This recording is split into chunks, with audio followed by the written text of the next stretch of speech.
ये जो हम यहाँ बैठे हुए हैं, ये सौर ऊर्जा परियोजना बैया गाड़ा की बस्ती है।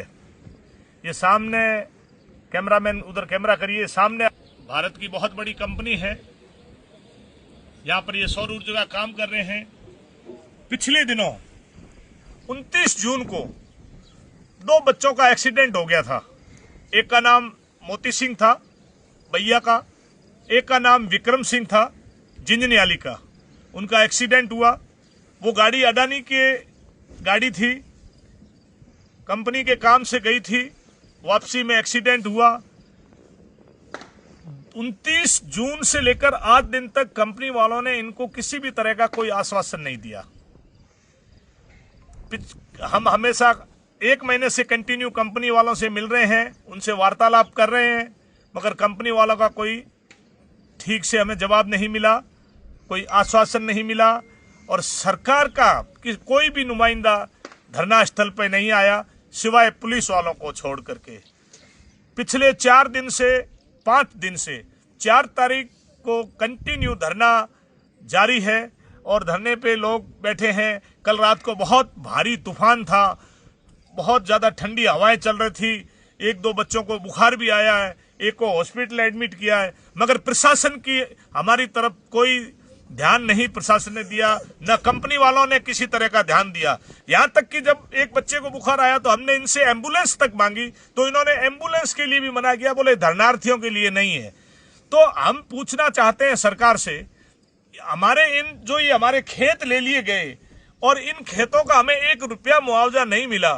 गरीब लाचार बेसहाय लोग जिनके पास में टीपी थी, सिर्फ खेतों पे वो काम करते थे और एक सरकारी दस्तावेज होता है जिसको हम हमारी भाषा में टीपी कहते हैं, वो टीपियां करी हुई थी। अनपढ़ लोग थे। आजादी के बाद से लेके आज तक इन्होंने कभी ये नहीं सोचा कि हमारे ये खेत हमसे कभी छीन लिए जाएंगे, तो इनको किसी तरह का कोई मुआवजा या किसी तरह की कोई सहायता नहीं दी, इनको खेतों से भगा दिया गया।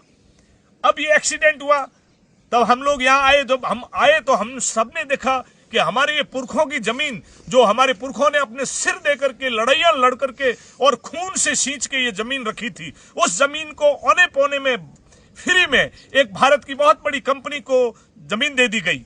और जब कंपनी वालों से हमने कल बुला करके वार्ता करनी चाही, तो कंपनी वालों के जवाब ये थे कि हमारी कंपनी राजस्थान की सरकार को जेब में रखती है। मुझे सुनकर बड़ा ताजुब हुआ, मेरी आंखों में आंसू उतर आए कि क्या हमारे सरकार ऐसी है जो विकास करना चाहती है, जिसको एक कंपनी वाला अपनी जेब में लेके घूमता है। मुझे तो हमारे गर्व है माननीय प्रधानमंत्री जी पे, जो कहते हैं विकसित भारत, भारत एक नया भारत तैयार होगा।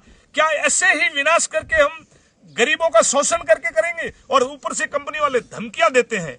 मेरी हाथ जोड़ के सरकार से विनती है, कंपनी से प्रार्थना है कि जो ये एक्सीडेंट हुआ, उन बच्चों को, उनके परिवार को सबल दे और गरीबों की सहायता करे। आप विकास के नाम पे जो सोलर लगा रहे हो, आज इसी सोलर पास में जो ये पीछे आप दीवार देख रहे हैं, इस सोलर के पीछे 3 गाय मर गई। एसिड जो डाला हुआ था, उस एसिड को उसने बाल्टियों में था, उस एसिड को पिया, गाय मर गई। तो कंपनी वालों से हमने वो भी कहा, यार ये देखो छोटी छोटी चीजें आ रही है, ये इन इशू को आप क्यों बढ़ाते हो? हमें और आपको रहना तो एक ही साथ है। हम इसी धरती में, आपको 30 साल रहना है, हम तो पुरखे भी यहाँ मरे और हम भी यहीं मरेंगे। तो सरकार से दरख्वास्त करता हूँ, हमारी सहायता करे, हमारी प्रार्थना सुने और कंपनी वालों से जो इनका CSR फंड होता है, उससे इन जो 2 बच्चे एक्सीडेंट हुए उनके परिवारों को सबल दे।